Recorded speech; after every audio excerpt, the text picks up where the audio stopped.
Well, Ticket to Heaven has already immortalized itself in my memory, and we're only halfway through it. If this series keeps raising the bar every week, I genuinely don't know how I'm supposed to survive the finale, which is kind of concerning considering there's only 6 episodes. At first, that felt impossibly short. Now I'm starting to think it could end up being one of the show's greatest strengths. Lately, all of the projects I've loved have been the ones willing to exercise restraint. Mute Love and My Romance Scammer are perfect examples of this. They know exactly what they want to say and refuse to lose focus. And man, wow. Even with only a few episodes out, Ticket to Heaven has already surpassed every expectation I had for it, which is saying something because I knew it would be special from the moment it was announced. Fourth's performance in the final scene of episode 2. I didn't know I could hold my breath for that long. Gemini's ability to communicate entire emotional battles through the smallest shift in expression is just getting more and more impressive. It's already a contender for one of GMMTV's best series ever, and if it can keep this level of quality, I can easily see it becoming one of my favorite series ever, period. What surprised me most, though, was the feeling it left me with.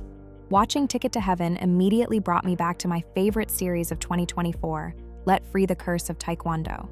On the surface, the connection isn't obvious.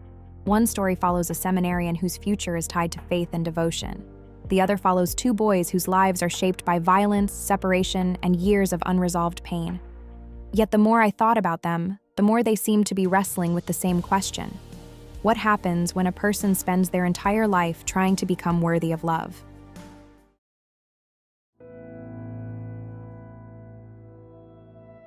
One thing that impressed me most after these first few episodes, aside from the well-written dialogue, the electric chemistry, or the tasteful background music, is the artwork and how it's used to tell the story instead of the characters spelling it out for you.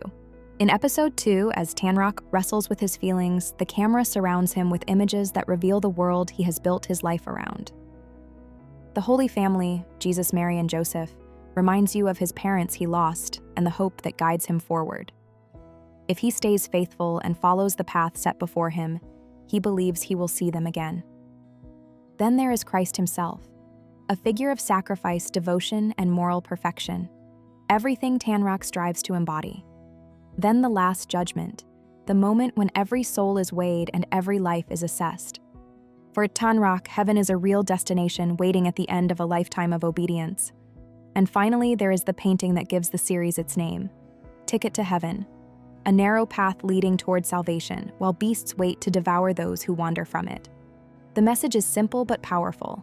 Heaven is the destination, but reaching it requires staying on the right path.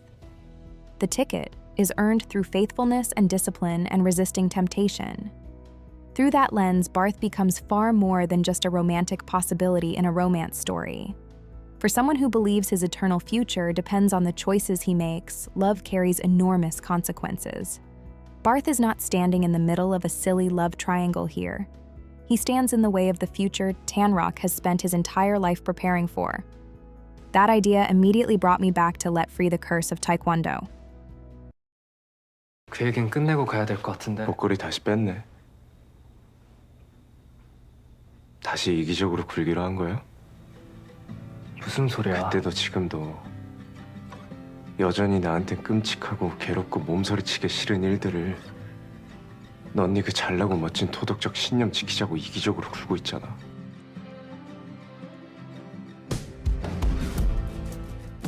The two series tell very different stories, I know, but they're interested in a lot of the same questions. Throughout Let Free the Curse of Taekwondo, Ju Young's necklace quietly takes on more and more meaning. It looks like a cross, and it starts to shape how many of his scenes are read. Nowhere is that clearer than during the confession. Before telling Do-hae how he feels, Ju Young removes the necklace. A wall separates them. They can hear each other, but they can't meet each other's eyes. The setup resembles a confessional booth, placing their conversation inside imagery normally associated with repentance, forgiveness, and the admission of sin. Ju Young enters that conversation like someone carrying something he can no longer keep to himself. Confession is usually tied to guilt, wrongdoing, and the need to be absolved. So why borrow that language for a love confession? Why present romantic honesty through imagery that feels so connected to shame? And why take off the cross first? There is no answer spelled out to us. Maybe Ju Young believes his feelings are wrong. Maybe he wants a brief escape from the expectations attached to being a pastor's son. Maybe the necklace represents faith, family obligation, disappointment, and comfort all at once. Whatever meaning you attach to it, the scene never fully separates love from shame. That tension runs through both stories. Tanrok treats sacrifice as an expression of devotion. Ju Young keeps giving parts of himself away. Do-hae carries guilt that was never entirely his. Their circumstances are different, yet they all seem guided by a similar belief. If I endure enough pain, maybe happiness will finally feel earned. Religious traditions often place value on service, perseverance, sacrifice, and carrying burdens with grace. Those ideas can be beautiful and meaningful. The problem to me is when suffering starts to become proof of worth. Pain is evidence of character. Self-denial looks like virtue. Desire is something to suppress instead of understand. After a while, accepting love can feel harder than going without it because accepting it requires believing you deserve it.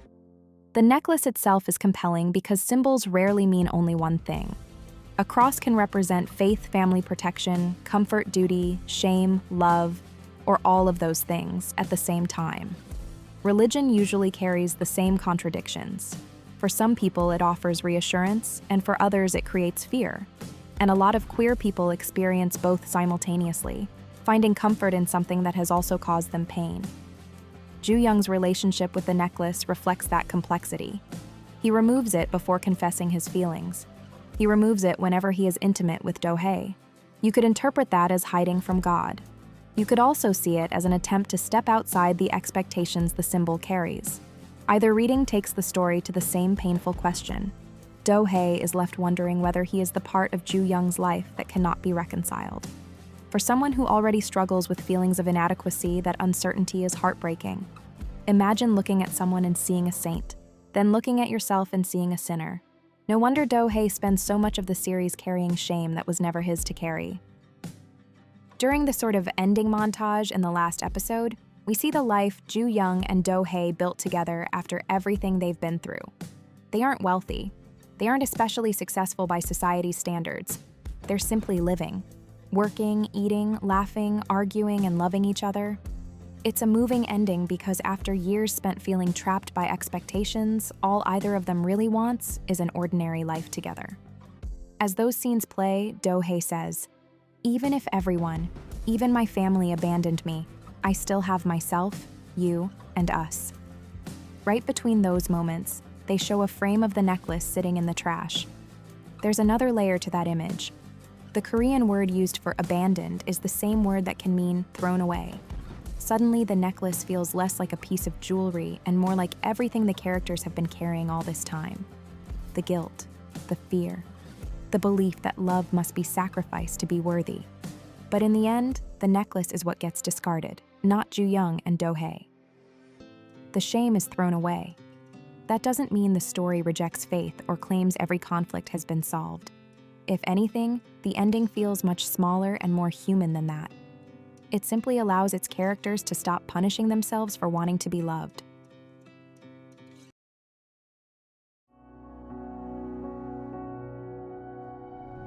Somehow only 4 episodes in, we're almost done with Ticket to Heaven. I still have no idea how Tanrok and Barth's story will end.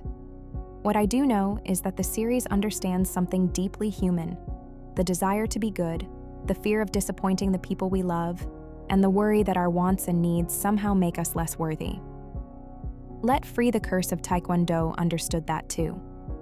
Both stories follow characters who spend their lives trying to earn things that should never have needed earning in the first place: acceptance, peace, and love. The tragedy is that love isn't the real obstacle. The obstacle is believing that happiness must be earned before it can be received. Maybe that's why these stories resonate so strongly. Not because it's another tragic queer romance, or because it's religious yaoi, even though I know it's funny to say that sometimes, but because they understand how easy it is to spend years carrying a burden that was never yours to carry. Let Free the Curse of Taekwondo eventually showed what happens when that burden is finally put down. Ticket to Heaven is still searching for its answer. I can't wait to see what they come up with.